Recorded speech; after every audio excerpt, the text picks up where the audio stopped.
commencé avec du rap. Voilà, j'ai été 2 fois champion de Cameroun de rap, 92, 93. Wow. Donc, mais c'est 2 fois. Mais Maurice, t'en as pas parlé en fait.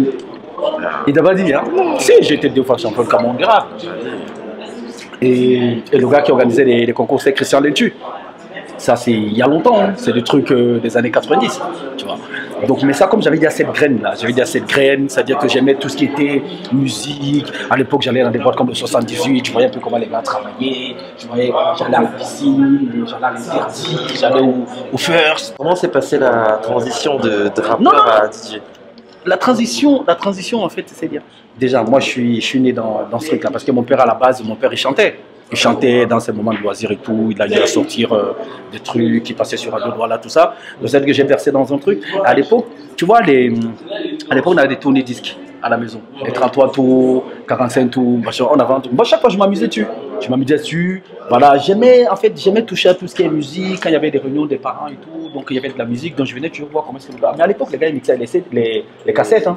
C'était les cassettes. C'était les cassettes et tu vois, les tours, les disques et tout. Donc, voilà, moi c'est comme ça que j'ai commencé. Et comme j'avais dit à cette graine musicale, cette graine-là, c'est-à-dire que je voulais, en fait, je ressentais à moi cette vibration-là de chanteur et tout. Mais comme je n'ai pas ce talent, je ne sais pas chanter. Donc, qu'est-ce que j'ai fait? Je me suis dit, en étant DJ, ben, je réunis tout ça. C'est-à-dire quoi? C'est-à-dire que tu choisis. C'est-à-dire que musicalement, j'avais l'oreille. J'aime la musique. J'ai fait du rap. Donc, aujourd'hui, j'ai fait un mélange de tout, et voilà, j'arrive à créer une ambiance, à mixer, mais c'est ça la magie en fait. C'est-à-dire qu'aujourd'hui, c'est pas moi qui chante, mais j'arrive à faire bouger les gens avec des chansons des autres. Donc voilà, étant DJ, je me retrouve franchement dans mon truc, tu vois, dans mon assiette. Moi, c'est Rodrigue DJ Fashion, surnommé le swag. Regardez vous-même, vous pouvez constater. Swagman. Smokey, qu'est-ce que tu regrettes le plus? Bah, ce que je regrette le plus, mais je pense qu'au jour d'aujourd'hui, si c'était à refaire, je referais exactement la même chose. Parce qu'aujourd'hui, s'il y a une chose qui me touche le plus, c'est-à-dire que sur le plan humain, c'est la perte de ma sœur, Fabienne, à qui je fais une dédicace d'ailleurs. C'est qui je regrette le plus. Mais tout le reste, si c'était à refaire, je referais pareil, exactement la même chose. Mais quand on te voit derrière le platine, au milieu de toute cette foule qui te regarde, qui t'admire, Smokey, on a l'impression que tu es un garçon dur. Est-ce que tu es un garçon dur? Est-ce que tu es un méchant garçon? Ou alors tu as un cœur au fond de toi? Non, mais je peux qu'avoir du cœur. Je peux qu'avoir du cœur parce que justement, si je procure de la joie aux gens, ben, j'essaie d'envoyer du bonheur, de la bonne humeur. Donc voilà. Donc moi, je pense que c'est plus dans cette optique-là. Donc j'ai un bon fond. Je le montre peut-être pas quand je travaille parce que je suis concentré. Je suis concentré à balancer de la bonne vibe. Et parce que ces gens qui sortent, qui viennent en club et tout, c'est des gens toute la semaine, ils sont au boulot. Donc quand ils arrivent en club le week-end, c'est pour essayer de se lâcher. Donc si toi, tu ne le balances pas, tu dois leur envoyer, même si tu as des PB, même si tu as des problèmes toi-même personnellement, mais ceux qui sont là, ils ont payé pour vivre quelque chose de bien. Donc mon collègue et moi, Rodrigue et Oulouda qui n'est pas là, on fait le maximum pour procurer de la joie. Donc le fond, il est bon. Tu es un garçon très secret parce que tu as côtoyé les grands DJ camerounais. Ouais. Tu as parcouru l'Afrique. Ouais. Mais personne ne sait vraiment pas qui tu es. Est-ce que tu peux nous dire un petit peu qui est Smokey P? Ben, Smokey P, c'est un jeune garçon né au Cameroun à Douala. D'accord. Je n'aurai pas l'année, hein, parce que bon, ça c'est... Jamais de la vie dans le mouvement dont jamais là. Voilà.